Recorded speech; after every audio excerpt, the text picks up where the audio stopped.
I've actually received a lot of feedback from a lot of people who've watched my videos on how I got into the NHS, how to apply to the NHS, and most of the questions that I've been asked were on how can I apply? Can you have a look at my CV?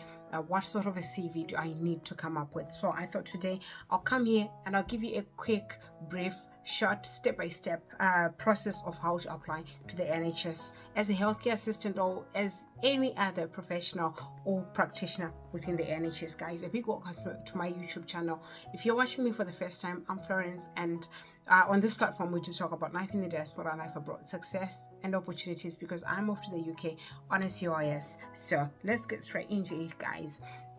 So the NHS does follow an application process which is different, or a bit different from the conventional traditional ways that we're used to, whereby you write an expression of interest or cover letter and then you attach your CV.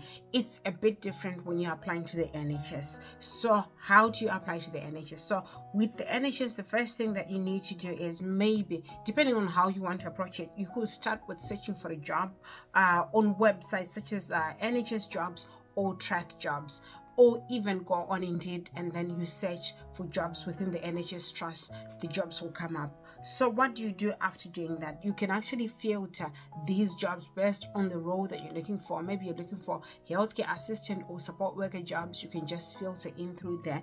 You can filter in based on salary threshold, because I know most of you would be interested in sponsorship and things like that. So salary threshold, if you're looking for a job with sponsorship in the UK, then definitely it's something that you'll be looking at, because it's one of the requirements to say if you want to be eligible for sponsorship, if you're going to be applying for a visa, then you have to meet a certain salary threshold. So you can actually filter based on that, or even location or contract type to say, do you want a permanent contract, do you want a part-time contract, do you want a bank contract? So all those things you can use to filter. So after that, what is it that you can do? You can actually review the job description, person specification, and the requirements to make sure that you do meet the criteria required, because you don't want to be applying and then in the end you've wasted all that time and energy and then you realize you are not a match for the criteria. I mean, it's a total waste of time. So after that, what is it that you need to do? Without a TRAC account, you cannot apply to the NHS jobs under whatever circumstances. So what you then need to do is to create an account. It's called a TRAC account, whereby you put in your name, you put in your password and everything, and that will be the account that will be linked to you that you can use for your applications. So what do you do then? After that, you register, and then you can now begin to save jobs and even track your applications and receive alerts for the relevant opportunities. So this will be like your correspondence portal, whereby if you apply for a job, you can see actually whether your application has been received, your application has been reviewed, and then the response to your application, whether you will be invited for an interview. Everything comes through TRAC. So from your application until maybe the last bit, whereby the engagement process, everything will be communicated through the TRAC application. So that's what happens with the NHS. So what you do then, when you've created your account, you have looked for jobs, you see jobs that you like, you complete an application form. So how do you fill in this application form? This application form has got stages, or has got sections in which you have to fill in to the best of your ability, and you need to fill these sections truthfully. So these sections include the personal details section, whereby it's your name, address, and all your contact information. Then there's the employment history section, where you're detailing your previous experience and employment. They require these within the NHS, maybe for them to address. If you've got employment gaps, there's no need for you to really say, then if I've got employment gaps, I don't want to apply, or I'm not eligible to apply to the NHS. You still can, because you will be allowed in that section to explain why you have got those employment gaps. So this could be because maybe of maternity, of maybe traveling, of maybe looking after family and friends, or attending to personal problems, or other issues that you can always explain, or maybe volunteering somehow. So in this section, That's what you put in that employment history section. Then you go on to the education and qualification section, where you're detailing your relevant qualifications, including your healthcare specific training, regardless of whatever role you are applying. I mean, this is the NHS, is a healthcare sector, so you need to link your experience to that. So it's very, very important.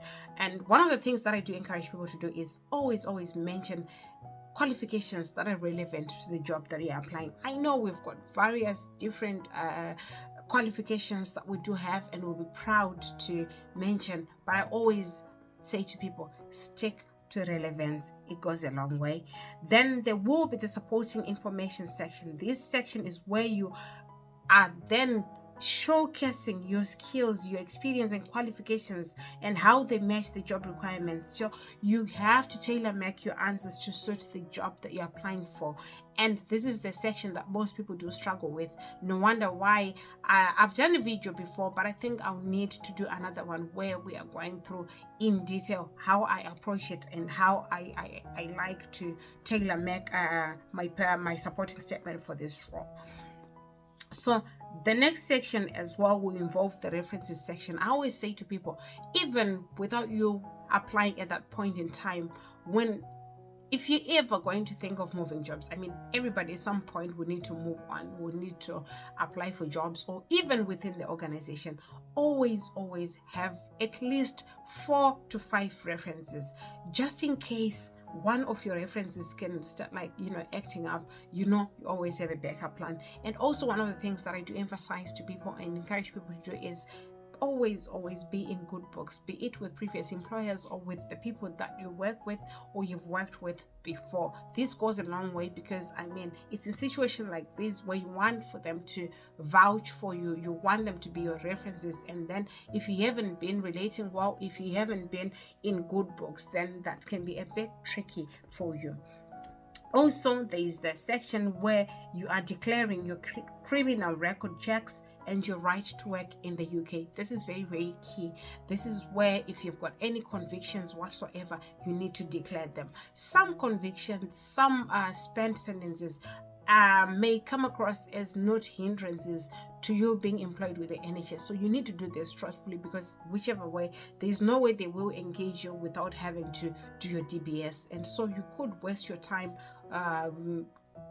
getting invited to interviews and getting engaged, and then at the DBS stage, then they go like, oh, you've got a conviction that you didn't highlight, and then they end up not hiring you. So you're better off declaring any convictions, any spent or unspent sentences before you go any further, so that they can decide whether or not to go ahead with your application. Again, in this section, you'll be asked whether or not you've got a right of work, what sort of a visa are you on, are you an EU resident or citizen or whatever, are you from the EU or the other countries that they have got relations with, whereby you're eligible to apply. So it's very, very important. And one of the things that I do encourage or emphasize people to do is to make sure that you have got valid right of work in the UK. If you're an immigrant, if you're a foreigner, just make sure you do have this. So this is the online application stage number 3. Then there's Then after answering this section, you go on to submit your application. When you are filling in these details, they'll go green or they'll go gray. So once everything is green, once you've completed all the sections truthfully and to the best of your ability, then you submit your application.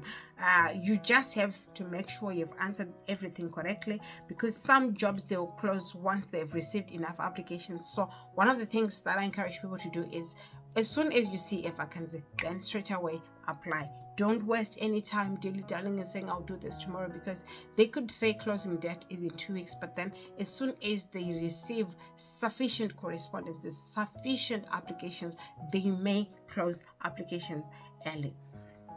So what do? Once you've submitted, you receive a confirmation acknowledging your application. This can happen on TRAC, or you can actually receive an email that's linked to your TRAC account, where you can go and check, and then you can see my application has been received.